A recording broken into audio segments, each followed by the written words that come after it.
এইভাবে দুটো উপায়ে খুব সহজে কোনো রকম ঝামেলা ছাড়াই কাঁঠাল বীজ সংরক্ষণ করব আজকের।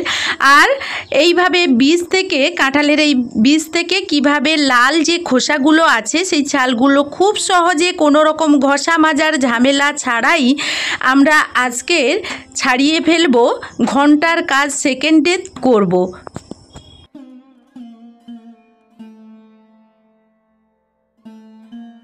তো বন্ধুরা, আজকের আমার এই ভিডিওতে আমি দুটো টিপসের সঙ্গে তোমাদের এই কাঁঠাল বীজ কিভাবে সংরক্ষণ করতে হয় এবং কাঁঠালের গা থেকে যে আমরা ছালটা ছাড়িয়ে দেই খুবই সহজভাবে কোনো রকম ঘষা মাজার ঝামেলা ছাড়াই ছাড়িয়ে ফেলবো, সেটাই তোমাদের সঙ্গে আজকে শেয়ার করব। তো পুরো ভিডিওর সঙ্গে থাকো, আশা করব আজকের ভিডিওটা তোমাদের কাছে ভালো লাগবে।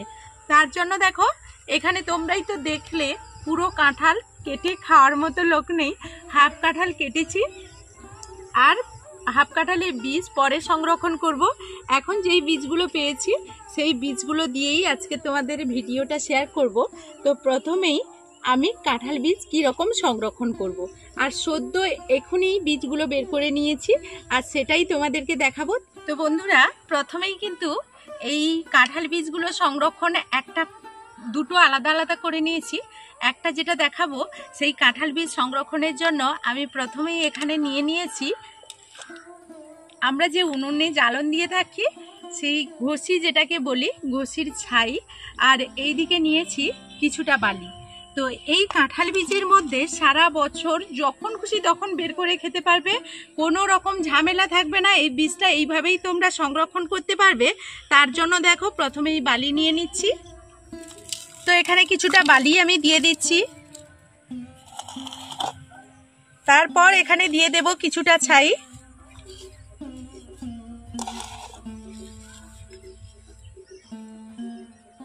বীজগুলোকে এই যে বালি আর ছাই মাখিয়ে রেখেছি খুব ভালো করে মিশিয়ে নেব। তো এখানে আমি আরো একটু ছাই নিয়ে নিচ্ছি।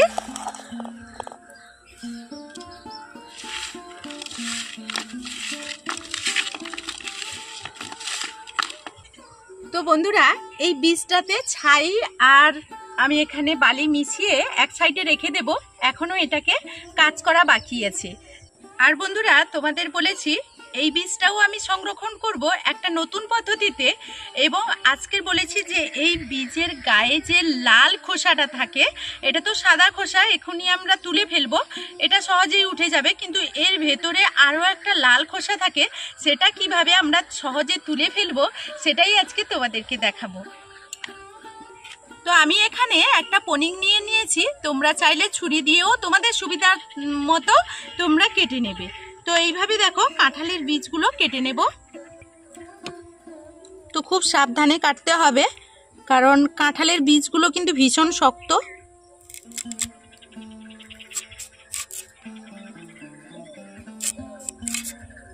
এগুলো যদি একদিন রোদে দেওয়া যেত তাহলে উপরের খোসাটা একাই উঠে যেত। এইভাবে দেখো উপরের খোসাটা উঠে যাচ্ছে। আর এই লাল ছালটা আমরা কোনো রকম ঘষা মাজা ছাড়াই কিভাবে তুলে ফেলবো সেটাই তোমাদেরকে আজকে দেখাবো। তো দেখো, এইভাবে সাদা যে খোসাটা সেটা কিন্তু তুলে ফেলবো। তো আবারও একটা কেটে নিচ্ছি। আর এগুলো একটু সাবধানে কাটতে হবে বলতে সঙ্গে সঙ্গেই এক্ষুনি বের করেছি, হাতটা স্লিপ করছে।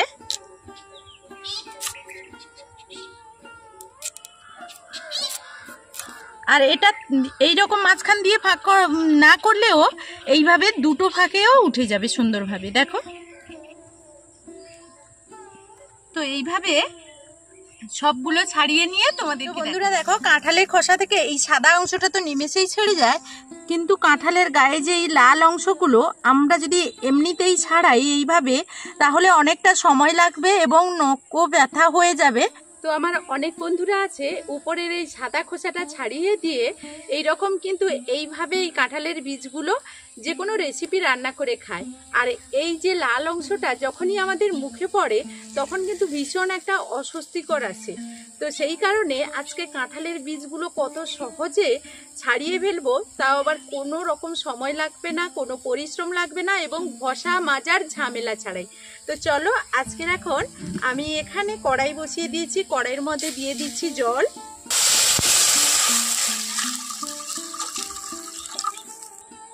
জলটা এরকম হাত ছোঁয়া হলেই আমি গ্যাসটা বন্ধ করে দেব। বেশি গরম করব না, এই জলটাকে বেশি গরম করা চলবে না। তো এরকম একটা পাত্রে আমি কাঁঠালের বীজগুলো নিয়ে নিয়েছি, জলটাকে এখানে মিশিয়ে দেব।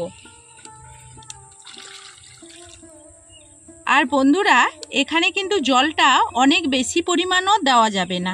এই কাঁঠালের বীজটাকে আমি ঢাকনা দিয়ে দেব। এটা এই অবস্থায় আমি সরিয়ে রেখে দিলাম। এখন আমি যে এই কাঁঠালের বীজটা যে সংরক্ষণ করব, এটা এবার কাজ করে নেব, তোমাদের দেখাচ্ছি। তো বন্ধুরা আজকের আমি কাঁঠালের বীজ সংরক্ষণ করার জন্য এরকম একটা মাটির হাঁড়ি নিয়েছি। তোমরা বড় ছোট এরকম নিয়ে নিতে পারো, তবে যতগুলো টিপস আছে সব থেকে সহজ উপায় কিন্তু এইটা। আর কোনো রকম ফ্রিজ ছাড়াই কিন্তু সংরক্ষণ করতে পারবে। তো এইরকম হাঁড়ির মধ্যে প্রথমে এখানে দিয়ে দেব। তো এই যে ছাইটা আছে, এই ছাইটার মধ্যে আমরা কিছুটা বালি নিয়ে নেব। তো বালিটাও মিক্সড করে নেব।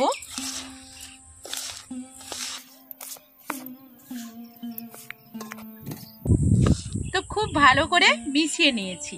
এখন দেখো এই হাঁড়ির মধ্যে আমি এরকম একটু বড় হাঁড়ি নিয়েছি বলতে এই বছর অনেকগুলো, এটা ভীষণই সহজ উপায়। আর অনেকগুলো বীজও সংরক্ষণ করব, এই জন্য শুধু আজকের নয়, এর পরে পরে যত বীজ আসবে সব এটাতে সংরক্ষণ করব। তার জন্য আমি এখানে দেখো এই হাঁড়িটার মধ্যে আমি এখানে বালি আর যে ছাইটা মিশিয়ে রেখেছিলাম সেইটা এখন এখানে দিয়ে দেব। পর এই যে কাঁঠালের বীজটা রেখেছিলাম এটা এখানে ভরে দেব।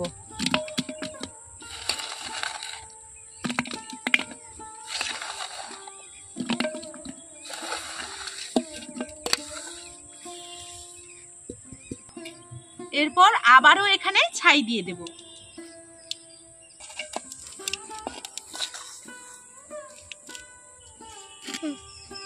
তো এইভাবে রেখে দেব। আর এর মুখের মধ্যে এই রকম একটা ঢাকনা সব সময়ের জন্য রেখে দিতে হবে। তো এইবার দেখো এই ভাতটা যেখানে খুশি সেখানে রেখে দিতে পারবে। তোমাদের রান্নাঘরের এক কোণে রেখে দিতে পারো, বাড়ির এক কোণে রেখে দিতে পারো, এটা থেকে যাবে, কোনো রকম ফ্রিজের মধ্যে রাখতে হবে না। আর যখন খুশি তখন যে কোনো রেসিপিতে টুকটুক করে এখান থেকে বের করবে আর খেয়ে নেবে। তো কোনো রকম ঝামেলা থাকবে না। এইভাবেই এটা খুবই সহজ উপায়, কোনো রকম ঝামেলা নেই। এইভাবে সারা বছর তোমরা সংরক্ষণ করতে পারবে। তো এখন এটার কাজ আমার শেষ। তো এরপর আমি এখানে ঢাকনাটা খুলে নেব। তো বন্ধুরা এখানে কিন্তু এখনো পর্যন্ত আমার 5 মিনিটও হয়নি। আমি এখন ঢাকনাটা খুলে নিচ্ছি।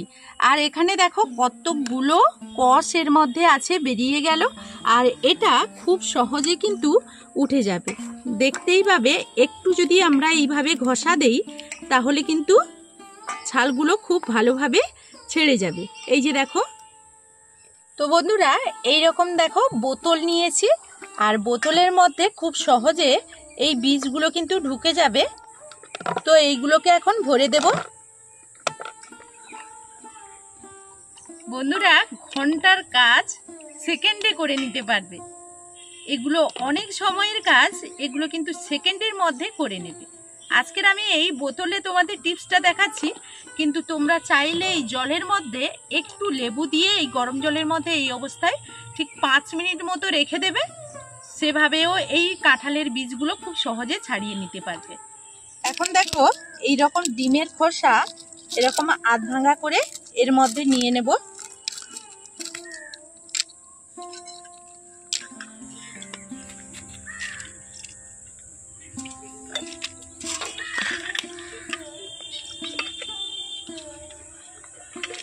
এইরকম বোতলটা নিয়ে এইভাবে ঢুকিয়ে দেব। আর বন্ধুরা দেখো কাঁঠাল বীজগুলো কত সহজে কিন্তু পরিষ্কার হয়ে যাচ্ছে। দেখো কত সহজে এটা পরিষ্কার হয়ে যাচ্ছে। পুরো 1 মিনিট আমি ঝিকিয়ে নিয়েছি। এখানে যে 5-10 মিনিট ঝিকাতে হবে তা নয়, 1 মিনিট ঝিকিয়ে নিয়েছি। আর বোতলের গায়ে দেখো কত ছাল জড়ে গেছে। দেখো এখন আমি এইরকম পরিষ্কার জলের মধ্যে দিয়ে দেব, এমনি নর্মাল জলের মধ্যে। তো বন্ধুরা এখন বের করে নিয়েছি, আর এই মুখটা ছোট তো এই জন্য বের করেছি ঝিকিয়ে ঝিকিয়ে। আর কত সহজে দেখো পরিষ্কার হয়ে গেছে, একটা ওর গায়ে কিন্তু লেগেনি। তো দেখো কোনো রকম ঘষা মাজার ঝামেলা ছাড়াই একেবারে সাদা ধপধপে করে পরিষ্কার করে নিয়েছি। তো চলো এখন কিন্তু নর্মাল জলে 3 থেকে 4 বার ধুয়ে পরিষ্কার করে নেব, কারণ এর মধ্যে ডিমের খোসা ছিল।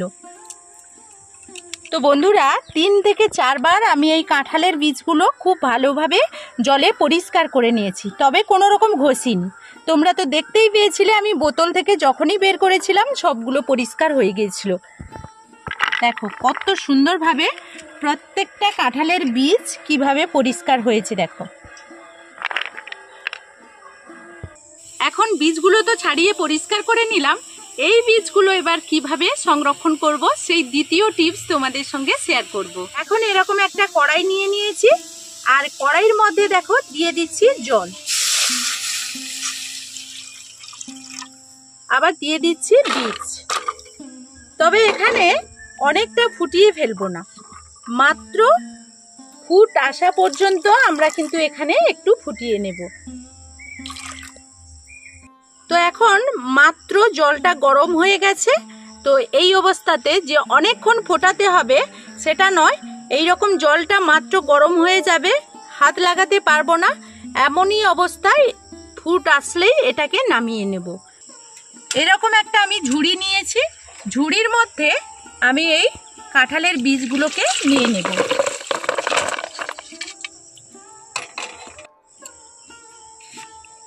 এইগুলোকে এখন খুব ভালো করে ঠান্ডা করে নেব। মোটামুটি ঠান্ডা হয়ে গেছে।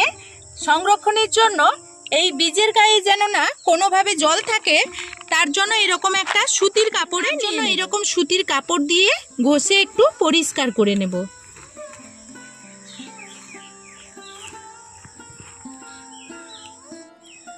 তো এইরকম বীজগুলো দেখো উপরন্তু যে জলটা ছিল খুব ভালোভাবেই কিন্তু পরিষ্কার করে নিতে হবে, তবেই কিন্তু এটাকে সারা বছর সংরক্ষণ করে খেতে পারবে। এখন এইরকম একটা বক্স নিয়ে নিয়েছি, এইরকম কৌটার মধ্যে আমি এই কাঁঠালের বীজগুলো নিয়ে নেব।